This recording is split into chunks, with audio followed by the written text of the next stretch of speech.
Today, we're diving into a really chilling story. It's about a traveler, a storm, and a shelter that offers anything but safety. So I want you to imagine this. You're lost.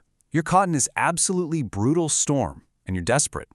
Then you see a light, a place to rest. But as the night goes on, you start to get this creeping feeling. Is the real danger the storm raging outside, or is it something else hiding inside there with you? All right, so let's set the scene. Our story kicks off on a dark, lonely road, where a storm is brewing not just in the sky, but for one very unlucky traveler. The sky turns this sick ash color, the air gets eerily still, and then, boom, the whole world just explodes. There's this gale-force wind, lightning, and a downpour so heavy that our traveler, Raghu, has to ditch his bicycle and just run for cover. He's soaked, he's totally lost, and he's just desperate for any sign of shelter. And then, out of the dim, swirling darkness, a figure appears. A man. He says his name is Ratan. His voice just kind of cuts through the howling wind, offering a solution, a guide in the absolute middle of nowhere. For Raghu, it must have felt like his prayers were answered. So Ratan tells him, look, the road to Kusumpur is blocked by a fallen tree. He says, come to my tea stall, wait out the storm. Raghu follows, probably just relieved to be out of the rain. But as they walk, he starts to notice something. Off. A weird smell on the damp air. Faint, but definitely there. The smell of something burning. And this place, this little shack, that at first seems like a safe haven, well, it doesn't take long for it to reveal itself as something deeply, deeply strange.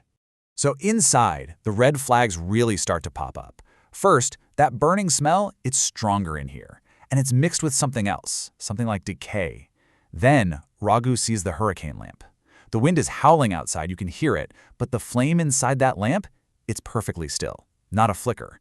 But the final, most terrifying sign comes when a woman, Jumri, brings him a betel leaf.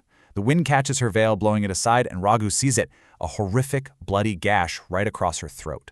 Ratan says this as Jumri offers the pawn. Now, on the surface, it sounds like a simple compliment, right? But there's this chilling way he says it, a hidden meaning that just hangs in the air. The rest of your life suddenly sounds less like a long time and more like a deadline. Raghu, completely exhausted and unnerved by this point, finally drifts off to sleep. But he's jolted awake by a scream. He looks up, and his blood runs cold. There's a man hanging from the rafters, just swaying in the darkness. But when Ratan calmly calls out, "Had a bad dream?" Raghu looks again, and there's nothing there. It's gone. To pass the long, strange night, Rajan decides to tell Raghu a story. A story, he says, that happened right on this very spot, about 3 years ago. At first, it's a simple, almost cliché story. You've got a local shopkeeper, his beautiful wife, and then a customer, Shankar, who starts spending a little too much time at the stall. You know where this is going. It's a classic recipe for tragedy, one that boils over on a stormy afternoon, just like this one. And this is the moment everything just shatters. The shopkeeper, he comes home early to get out of a storm, and he walks in to see this. The sight of his wife with another man, it just breaks something inside him. And that soft laughter, that's the last sound of the world he knew before it all came crashing down. What happened next was just a complete explosion of violence. In this blind rage, he attacks his wife, leaving a fatal gash on her neck. Then he grabs Shankar, strangles him with a rope, and finally, in one last insane act, he takes the lantern that's lighting the room and sets his own world on fire. And that's how Ratan's story ends, with the tea stall completely engulfed in flames, consuming all three of them. You can just imagine Raghu, sitting there in the dark, absolutely disturbed, with those horrible images now burned into his mind for the rest of the night.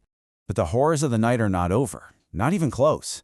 For Raghu, the morning light isn't going to bring relief. It's going to bring the most terrifying revelation of all.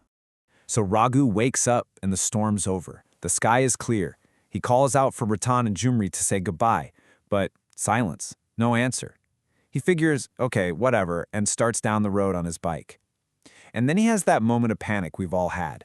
He's left his bag, with all his money in it, behind. So he turns around, bikes back to the exact spot where he spent the night. He gets to the clearing, he looks around, and there's nothing. The humble stall, the bench, the lamp, it's all just gone.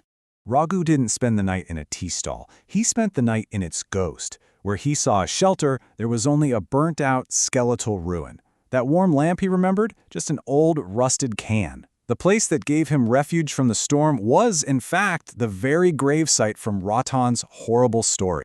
The illusion has completely shattered, and now, standing in the ruins of a 3-year-old tragedy, Raghu is about to come face to face with the truth.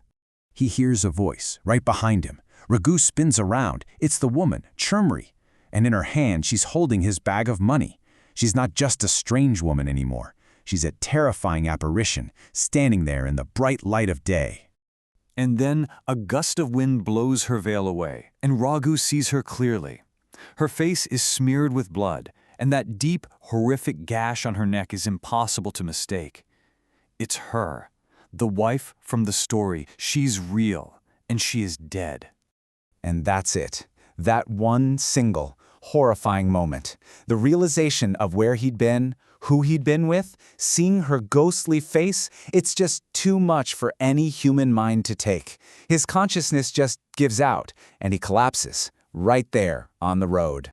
And that's where the story leaves us. It leaves us with this really haunting question. Raghu found a physical shelter from a storm, but he accidentally stumbled into a spiritual one, a moment of pure horror, trapped in time, replaying itself for any lost soul who happens to wander by. So what happens when the ghosts of the past aren't just memories, but a place you can't escape?